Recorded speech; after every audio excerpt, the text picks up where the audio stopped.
Bismillahirrahmanirrahim. Assalamualaikum warahmatullahi wabarakatuh. Alhamdulillahi rabbil alamin. Wassalatu wassalamu ala asyrafil anbiya'i wal mursalin wa ala alihi wa sahbihi ajma'in. Alhamdulillah, bersyukur kepada Allah Subhanahu wa taala atas segala nikmat yang telah dilimpahkan oleh Allah Subhanahu wa taala di dalam kehidupan. Kita masih diberikan kehidupan yang baik oleh Allah Subhanahu wa taala. Begitupun kita bermaksiat banyak kepada Allah, namun kehidupan yang Allah berikan kepada kita, rezeki setiap hari tidak pernah terputus. Kita masih bisa menghirup udara yang diberikan oleh Allah Subhanahu wa taala. Kita masih bisa melihat, mendengar, hati kita masih bisa merasakan kebahagiaan. Itu merupakan nikmat yang besar dari Allah Subhanahu wa taala. Apa tu kita syukuri dan mengucapkan alhamdulillah.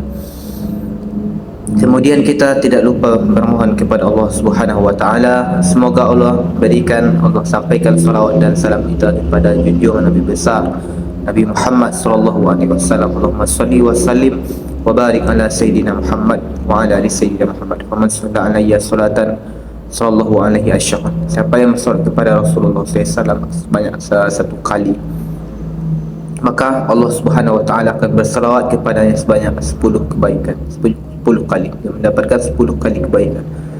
Teman-teman sekalian yang dimuliakan oleh Allah Subhanahu wa taala, begitu perjuangan besar Nabi Muhammad sallallahu alaihi wasallam dalam membawa kebenaran, dalam membawa risalah, menyampaikan kebaikan kepada kita semua untuk keselamatan kita, kehidupan dunia dan akhirat.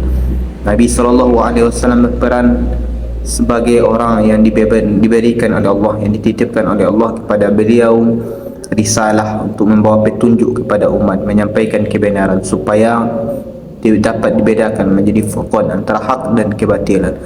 Maka ketika Rasulullah sallallahu alaihi wasallam diutus oleh Allah Subhanahu wa taala di muka bumi ini, tidak lain tujuan pertama beliau adalah untuk mengingatkan atau mengajak kepada manusia kepada Tuhan yang sesungguhnya, yakni Allah Subhanahu wa taala, dan menghentikan penyembahan-penyembahan di masa itu. Yakni orang banyak terjebak, disesatkan oleh syaitan untuk menyembah berhala dan dari hal-hal yang menyesatkan.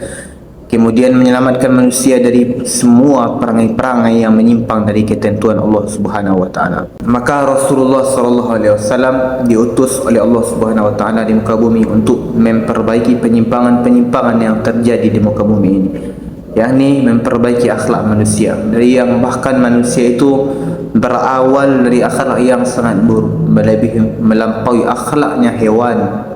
Maka Rasulullah sallallahu alaihi wasallam diutus oleh Allah untuk memperbaiki akhlak manusia itu. Bagaimana manusia itu supaya menjadi manusia yang sebenarnya, karena sudah keluar dari sifat-sifat kemanusiaan yang sebenarnya, yang mana manusia itu pada hakikatnya adalah makhluk yang halus, makhluk yang dilembut oleh Allah, yang diciptakan oleh Allah, sampai manusia bisa berubah menjadi lebih buas bahkan daripada binatang itu sendiri. Kita bisa saksikan betapa manusia yang tidak mengikuti petunjuk yang dibawa oleh Rasulullah SAW, kehidupannya kita lihat banyak aroma atau gitu kan, banyak energi-energi negatif yang muncul di dalam kehidupan.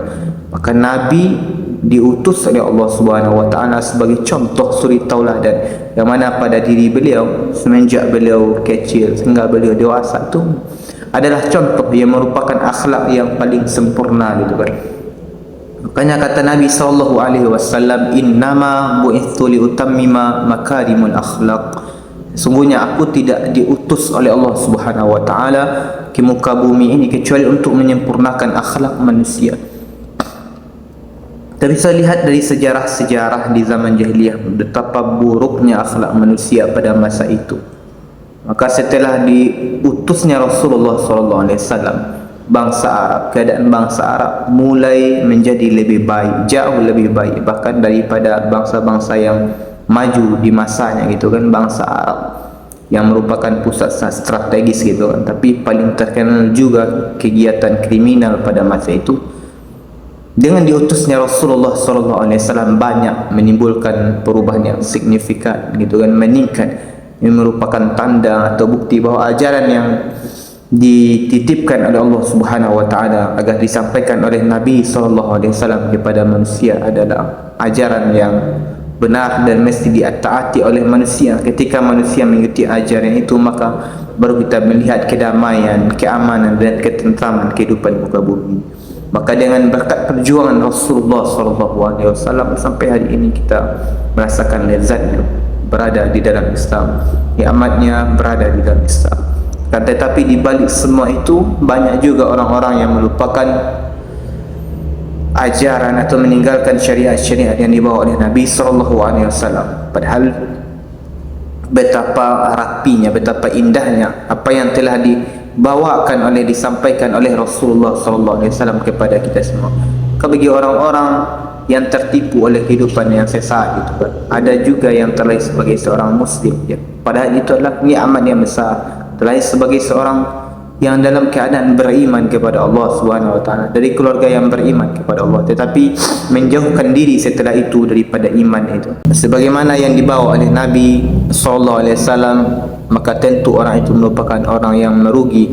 Dan kita doakan supaya kita semua berada di dalam lindungan Allah Subhanahu wa taala dan dalam menjalankan syariat yang dibawa oleh Nabi sallallahu alaihi wasallam dan mati dalam keadaan muslim beriman kepada Allah Subhanahu wa taala.